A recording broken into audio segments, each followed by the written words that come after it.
இன்றைக்கி நம்ம கேப்டன் புரட்சி கலைஞர் விஜயகாந்தை வச்சு அவரோட அரசியல், சீமானோட அரசியல் ஆதாயத்துக்காக நேத்திக்கு ஒன்று பேசிட்டு இன்றைக்கி ஒன்று பேசுகிறாரு சீமான்.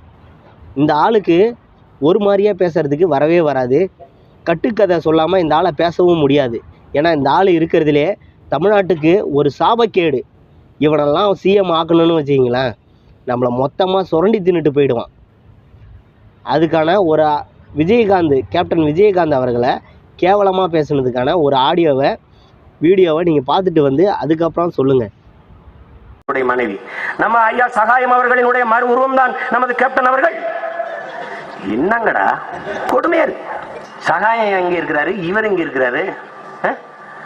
இவர் திடீர்னு நேற்று ராத்திரி எனக்குலாம் இரவுல தூக்கம் வரலைன்னா அந்த கேப்டன் செய்தி சேனல்ல போட்டுருவாங்க. அந்த 2 பேரும் பேசுறத பார்த்தா என் மனைவி கூட அருமையா சொன்னாங்க. சிரிக்காதீங்க, நான் மறந்துடுவேன் என்ன பேசுவேன்னா அப்போ விட்டுருவேன். நான் கொஞ்சம் முன்ன பண்ண பேசுவேன், நீங்க கோர்த்து புரிஞ்சுக்கிறீங்க. விஜயகாந்தை முதலமைச்சராக ஒரு கூட்டணி ஓட்டு கிடைச்சிடறான். லூசு பயலுது. அந்த கூட்டணிக்குள்ள இருக்கிற நல்லகனுக்கு கால் கட்ட வருவானடா விஜயகாந்த்.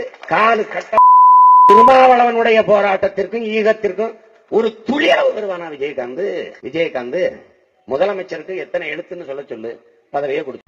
அன்னைக்கு அப்படிலாம் பேசணும் இந்த நாய். இன்னைக்கு இந்த நாயோட அரசியல் ஆதாயத்துக்காக கேப்டன் அவர்களை எவ்வளோ தூக்கி பேச முடியுமோ, கேப்டனுக்காக அதை பண்ணேன், கேப்டனுக்காக இதை பண்ணேன்.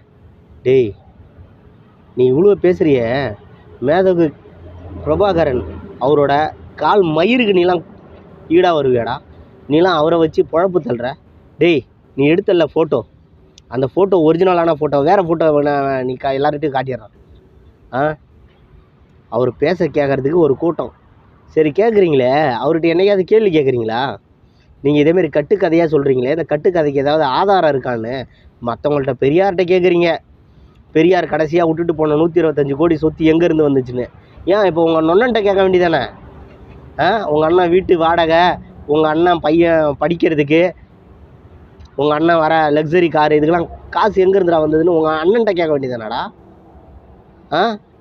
நீலாம் கேப்டன் விஜயகாந்தை பற்றி பேசுகிற, அவரோட கால் மயிருக்கு நீலாம் ஈடாவையா? இந்த நாய் இப்போ எப்படி பேசுறதுன்னு வந்து பார்க்குறீங்களா? அதோட வீடியோ கிளிப் பாருங்கள். எங்கள் அண்ணன் விஜயகாந்த் தெரியுதானே, நான் என்ன கேட்குறேன், அவர் கட்சி ஆரம்பித்தாப்புல அவர் போட்டிட்டார்.